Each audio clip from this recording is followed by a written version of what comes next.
Polres Karawang Polda Jabar Jumat 2 Februari tahun 2024 menggelar press conference pengungkapan diringkusnya 25 pengedar narkotika dan obat keras tertentu jenis heksimer dan tramadol dari 19 laporan polisi diterimanya. Polres Karawang menyatakan perang terhadap narkoba serta akan lakukan tindakan tegas dan terukur bagi pengedar dan residivis narkoba di wilayah hukumnya. Hari ini kami dari Polres Karawang akan melaksanakan press conference terkait pengungkapan dari tim Sanggabuana Satuan Narkotika dan Obat Terlarang Polres Karawang Pusat Narkoba yang dilaksanakan dari mulai periode bulan Desember sampai dengan Januari. Alhamdulillah dalam kurun waktu 2 bulan Desember dengan Januari 2024 tim Sanggabuana Sat Narkoba Polres Karawang berhasil melakukan pemrosesan atau penegakan hukum sebanyak 19 laporan polisi dengan total 25 tersangka.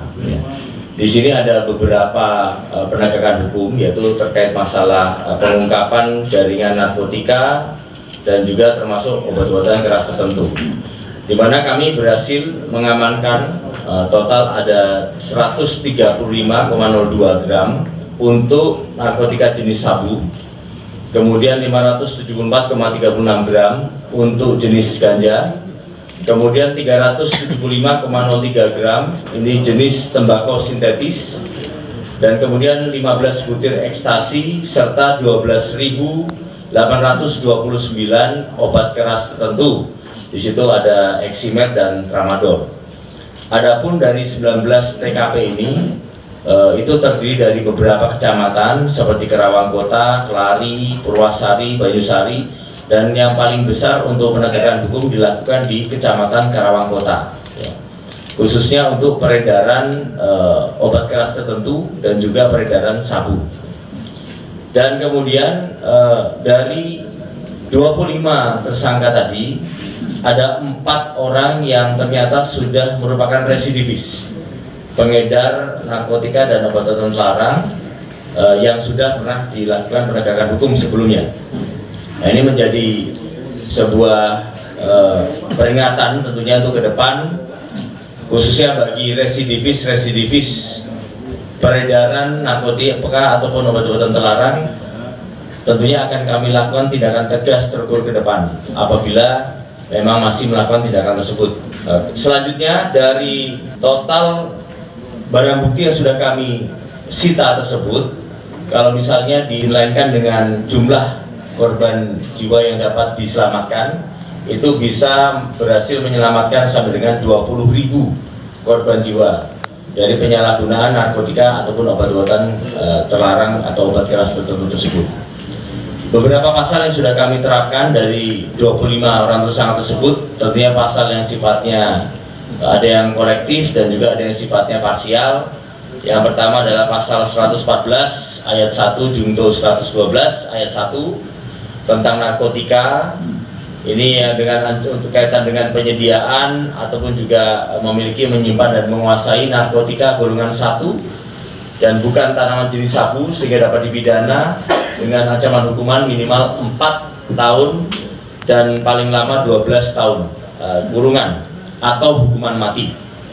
Kemudian untuk narkotika jenis sabu yaitu pasal 114 ayat 2 junto 112 ayat 2 juga.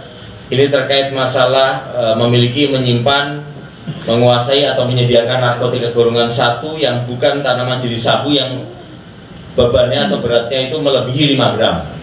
Ini mendapatkan ancaman hukuman yang lebih berat lagi, yaitu dengan hukuman penjara seumur hidup atau pidana penjara 5 tahun minimal sampai dengan 20 tahun maksimal. Sedangkan untuk narkotika jenis ganja, ini adalah pasal 114 ayat 1 junto 111 ayat 1 Undang-Undang tentang Narkotika terkait masalah menyerahkan, menanam, memelihara, memiliki, menyimpan dan menguasai serta menyediakan narkotika golongan 1 dalam bentuk tanaman. Ini dapat dipidana minimal 4 tahun dan maksimalnya 12 tahun penjara. Serta tentunya ancaman hukuman terhadap untuk penyalahgunaan obat keras tertentu atau OKT pasal 435 Undang-Undang tentang Kesehatan yang dapat dipidana dengan ancaman maksimal 12 tahun penjara. Sekali lagi, kami dari pihak Polres Karawang memberikan himbauan kepada seluruh masyarakat tentunya untuk bisa menginformasikan kepada kami terhadap setiap penyalahgunaan narkotika ataupun psikotropika serta obat-obatan keras tertentu lainnya yang beredar di wilayah Kabupaten Karawang, yang tentunya kami akan segera respon cepat untuk bisa melakukan penegakan hukum, dan pada prinsipnya kami menyatakan berperang melawan peredaran narkotika dan obat-obatan terlarang di wilayah Kabupaten Karawang. Sehingga kami tidak akan berhenti untuk melakukan penegakan hukum terhadap penyalahgunaan narkotika dan obat-obatan terlarang. Sebanyak mungkin tersangka yang bisa kami jaring untuk bisa mengantisipasi dan mencegah peredaran obat-obatan atau barang haram tersebut. Ya. Makanya ini menjadi peringatan terakhir bagi ke depan ada residivis kembali, kami akan lakukan tindakan tegas. Dari Mapolres Karawang, Jawa Barat, Tim Liputan Surya Dinamika TV mengabarkan.